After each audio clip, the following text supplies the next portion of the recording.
Good afternoon. Welcome to the press center of the Ministry of Defense of Ukraine. Here is our weekly update of the situation in the operation area of the joint forces from August 27th to September 2nd, 2018. The situation in the deterrence area of Russia's armed aggression in the Donbass was tense, but remains under the full control of the joint operation forces. During last week, units of the joint operation continued to record violation of the ceasefire by the Russian occupation forces. Thus, intensity of firing has decreased, but the enemy still didn't stick to school-time ceasefire. In general, over the past week, from August 27th to 2nd September, the Ukrainian defenders' positions 126 times fell under provocative shelling by Russian occupation forces. Enemy used grenade launchers, heavy machine guns, small arms. Moreover, tanks, mortars, and artillery were used as well. In particular, on August 27th, violating Minsk agreements, Russian occupation forces shelled our positions near Luhansk using 120 and 82 mm caliber mortars.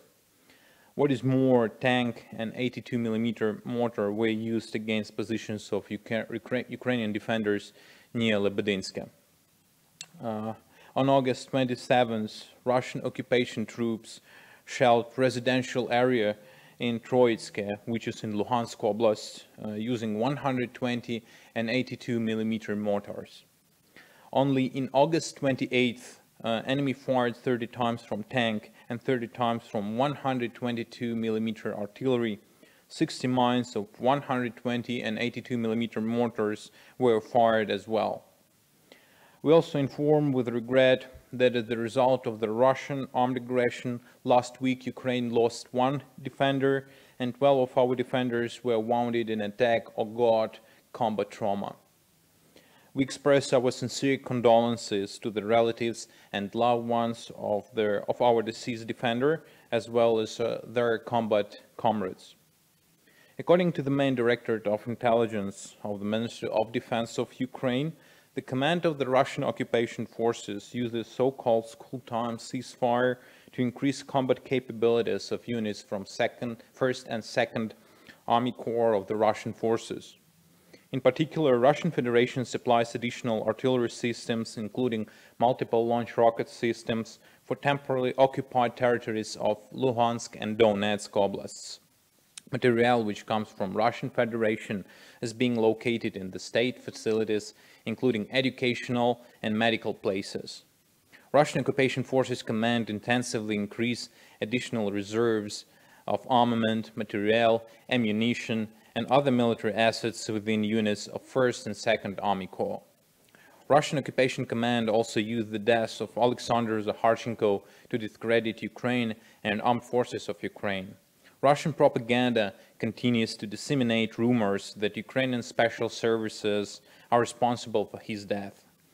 Also, Russian media actively use their resources to provide distorted and fake information about Ukraine and armed forces of Ukraine, filming stage reports by provocatively firing on positions of joint operation forces. As for other news, a joint command staff exercises of the Ukrainian Navy Storm 2018 has started on August 28th. Units from Ukrainian Navy, Army, Air Force, Special Operation Forces, State Border Guard Service, National Guard, and National Special Transportation Service took part in maneuvers under command of General Staff of the Armed Forces of Ukraine. A briefing was held in the Ministry of Defense of Ukraine regarding demining activities, where Chief of Directorate of Ecological Security and Demining Activity of the Ministry of Defense of Ukraine has informed on different issues. According to the information provided by the Chief of Directorate, demining units from the Armed Forces of Ukraine, Emergency Service, and other executive branches held demining activity in eastern Ukraine, where more than 373,000 of explosive remnants were destroyed. More than 1,300 kilometers of highways and 750 kilometers of railways were cleared. Demining works were held on the territory of 28,000 acres and 90 acres of water area. more than 230 facilities were cleared from explosive remnants. Moreover, irrefutable proofs of Russian-made mines and explosive items were provided, which one more time states the fact of Russian armed aggression in Ukraine. Platinum Eagle 2018 multinational exercises has started in Romania. Ukrainian Marines participate in these maneuvers. This year exercise has brought together the representatives from US, Romania, Moldova, Bulgaria, Georgia and Ukraine. This exercise is aimed at increasing effectiveness of joint operations of multinational units, cooperation, joint training, and preparation of peacekeeping operations, as well as development of regional environment favorable for military cooperation. The biggest multinational exercises, Rapid Trident 2018, will take place from 3rd to 15th September on the territory of International Peacekeeping and Security Center in Yavoriv.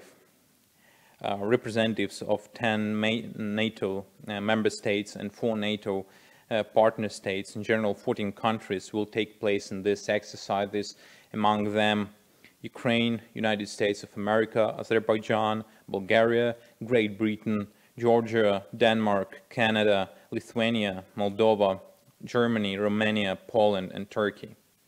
Servicemen from the Lithuanian, Polish, Ukrainian Brigade will participate in this year's exercises as well. 350 military vehicles and 2,200 of personnel will take part in this military exercises. That's all information for now. Thank you for your attention. Captain Sharavara Mykhailo from the Press Center of the Ministry of Defense of Ukraine.